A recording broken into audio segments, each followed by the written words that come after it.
ভারতের সাথে যুদ্ধের কোনো শঙ্কা নেই জানিয়ে পররাষ্ট্র উপদেষ্টা বলেছেন। তবে শেখ হাসিনাকে রাজনৈতিক আশ্রয় দেওয়া হলে তা কারণ জানতে চাইবে বাংলাদেশ। রবিবার পররাষ্ট্র মন্ত্রণালয়ে সাংবাদিকদের এসব কথা বলেন তৌহিদ হোসেন। এই সময় রোহিঙ্গাদের প্রসঙ্গে উপদেষ্টা বলেন, আর একজন রোহিঙ্গাকেও বাংলাদেশ গ্রহণ করবে না। এই বিষয়ে জাতিসংঘের আর কোনো অনুরোধ রাখতে চায় না বাংলাদেশ। ঝুমুরবাড়ির প্রতিবেদন। ভারতের প্রতিরক্ষা মন্ত্রী রাজনাথ সিং সশস্ত্র বাহিনীকে যুদ্ধের জন্য প্রস্তুত থাকতে নির্দেশ দিয়েছেন। তিনি ইউক্রেন এবং গাজায় চলমান সংঘাতের পাশাপাশি বাংলাদেশের বর্তমান পরিস্থিতি উল্লেখ করে সামরিক বাহিনীকে ঘটনাপ্রবাহ বিশ্লেষণ করার পরামর্শ দেন এবং সেনাবাহিনীকে পরিস্থিতি মোকাবেলা করতে প্রস্তুত থাকারও আহ্বান জানান। हम लोगों को युद्ध के लिए तत्पर रहना चाहिए। পররাষ্ট্র উপদেষ্টা সাংবাদিকদের প্রশ্নের জবাবে বলেন, বাংলাদেশ অবাক হয়েছে তার এ ধরনের উক্তিতে। কোনো অবস্থাতেই মনে করি না যে ভারতের সাথে আমাদের কোনো যুদ্ধবিগ্রহ হওয়ার সম্ভাবনা আছে। উনি এটা কি তার নিজের দেশের কনজাম্পশনের জন্য বলেছেন কিনা সেটা আমাদের বুঝতে হবে। আর উনি যেভাবে বলেছেন এটা বিটিং অ্যারাউন্ড দ্য বুশ অনেকটা, কারণ ইউক্রাইনের যুদ্ধের কারণে তো ভারতের যুদ্ধ প্রস্তুতির আমি কোনো প্রয়োজন দেখি না, বা হামাসের সাথে যে সমস্যা হচ্ছে তাতে করেই বা ভারতের অন্ততপক্ষে এখানে কি সম্পর্ক। আর এর সাথে ইউক্রেন এবং হামাসের সাথে বাংলাদেশ কী করে তুলনীয় হয় এটাও আমার বোধগম্যতার বাইরে। আমি কোনো নিজার্ক রিয়াকশন দেখাতে চাই না। আমরা অবশ্যই এটা দেখব যে উনি কেন এরকম কথা বলেছেন। তিনি আরও বলেন, সাবেক প্রধানমন্ত্রী বর্তমানে ভারতের কোন ভিসায় অবস্থান করছেন তা জানে না ঢাকা। স্বাভাবিকভাবে যে কোনো দেশ যে কাউকে রাজনৈতিক আশ্রয় দিতে পারে, দেওয়া উচিত কিনা এক্ষেত্রে সেটা হলো দেখার বিষয়, সেটা আমরা দেখি।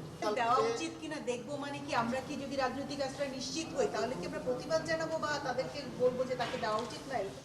দেখা যাক সেই পরিস্থিতিতে আপনারা তখন প্রশ্ন করবেন, তখন আমি উত্তর দেবো। আপাতত এটা থাকুক। এদিকে সীমান্তে রোহিঙ্গা অনুপ্রবেশ বন্ধ করা যাচ্ছে না বলেও জানান উপদেষ্টা। একটা বড় সড়ো এলাকা নিয়ে তারা বিভিন্ন জায়গা দিয়ে ঢুকছে, সেগুলোকে সব ক্ষেত্রে যে আমরা ধরতে পারছি সেটা সামর্থ্যেরও কিছু সীমাবদ্ধতা আছে, সে কারণে পারছি না। কিন্তু আমরা যেখানে পারছি সেখানে কিন্তু আমরা ফেরত দেওয়ার চেষ্টা করছি।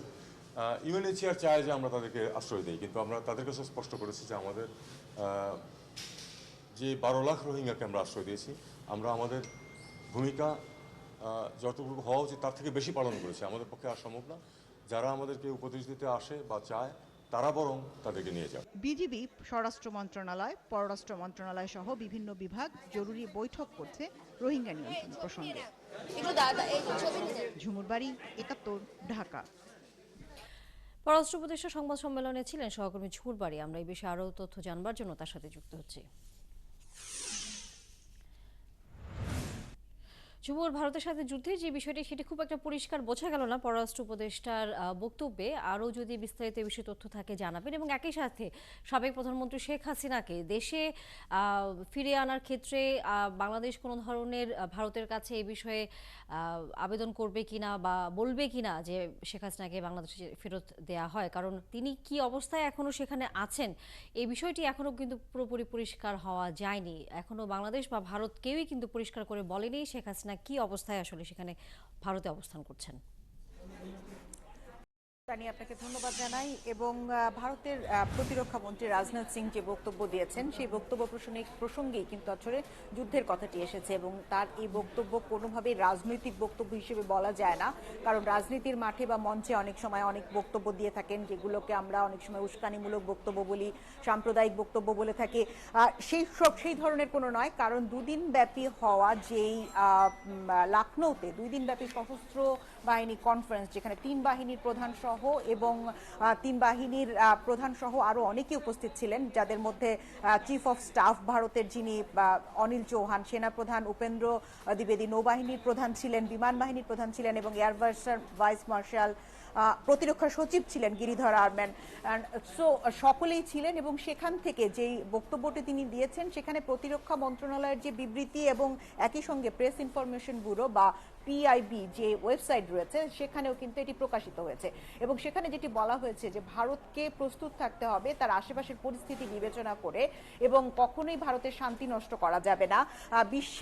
বিশ্বব্যাপী যে অস্থিরতা, ক্রমবর্ধমান চ্যালেঞ্জ, সেগুলো মোকাবেলা করতে হবে, এবং বর্তমানে চারপাশে যা ঘটছে তা গভীর পর্যবেক্ষণে রাখতে হবে, এবং ভবিষ্যতে এই কি হতে পারে সেই বিষয়ে মনোনিবেশ করতে হবে। এবং সেইখান থেকেই তিনি বলেছেন সেনাবাহিনীকে প্রস্তুত থাকতে এবং যুদ্ধের যুদ্ধের জন্য, যে কোনো ধরনের যুদ্ধের জন্য প্রস্তুত থাকতে।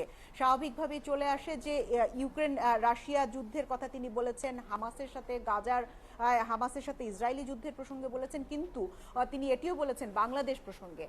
বাংলাদেশ প্রসঙ্গে কিভাবে যুদ্ধ আসে সেই বিষয়েই আসলে প্রধান পররাষ্ট্র উপদেষ্টা তিনি অবাক হয়ে বলেছেন যে আসলে এই বিষয়ে কিভাবে বাংলাদেশ এই হামাসের যুদ্ধ অথবা ইউক্রেন রাশিয়া যুদ্ধ এর সাথে সংশ্লিষ্ট হয়, অথবা বাংলাদেশে তো এই মুহূর্তে কোনো যুদ্ধকালীন পরিস্থিতি নেই।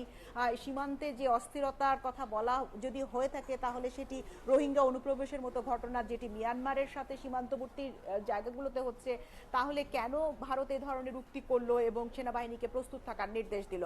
তিনি স্পষ্টতই বলেছেন যে এই মুহূর্তে ভারতের সাথে যুদ্ধ তৈরি হওয়ার মতো কোনো পরিস্থিতি তৈরি হয়নি।